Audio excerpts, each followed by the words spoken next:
Penyelesaian persamaan diferensial tak eksak. Sebelumnya kita sudah mengenal persamaan diferensial eksak.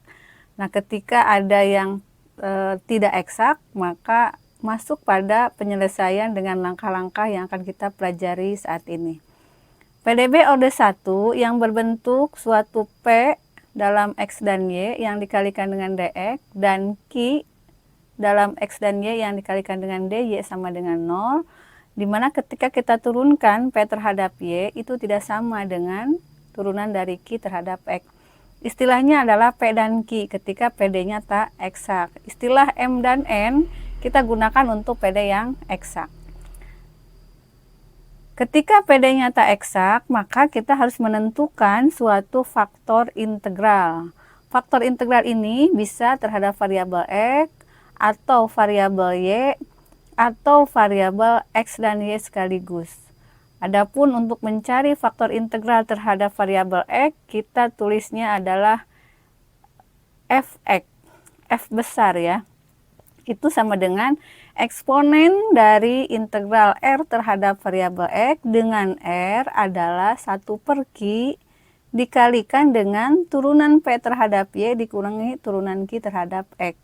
Dari sini ya, dari persamaan itu nanti kita dapat turunan P terhadap Y, begitu juga turunan Q terhadap X.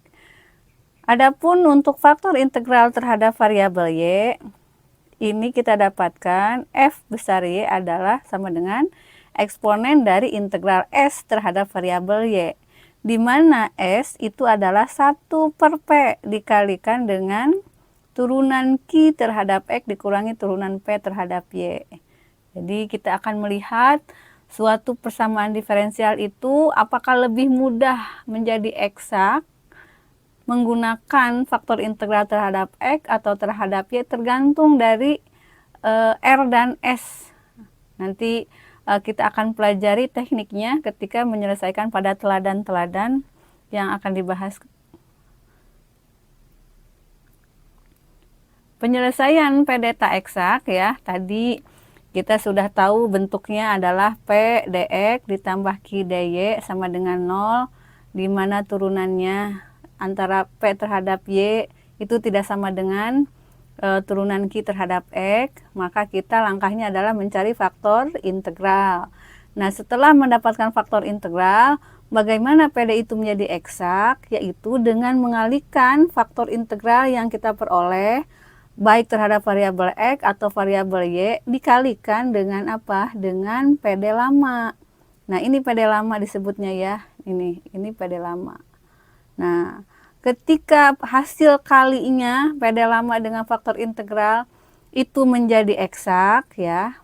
Nah, ketika PD eksak kita menggunakan istilah M dx ditambah N dy. Jika faktor integralnya tidak membuat PD-nya menjadi eksak, maka itu bukan faktor integral. Jadi faktor integral itu ketika dikalikan dengan PD lama, PD-nya menjadi eksak. Nah, itu disebutnya dengan faktor integral. Kita cek kembali PD barunya, ini PD baru ya. Ini PD baru. Ketika PD baru ini dicek, ternyata turunan M terhadap Y itu sama dengan turunan N terhadap X. Udah jelas berarti itu PD-nya eksak. Maka penyelesaiannya mengikuti langkah-langkah pada PD eksak. Nah, dimana U ya. U itu sama dengan integral M terhadap X ditambah KY. Dan turunan U terhadap Y itu harus sama dengan N. Nah, ini kan solusi pertama ya. Solusi keduanya itu yang U sama dengan integral N terhadap variabel Y ditambah Lx. Kemudian kita turunkan U-nya terhadap X. Itu harus sama dengan M. Nah, jadi solusinya sama seperti eksak. Karena PD-nya sudah menjadi eksak.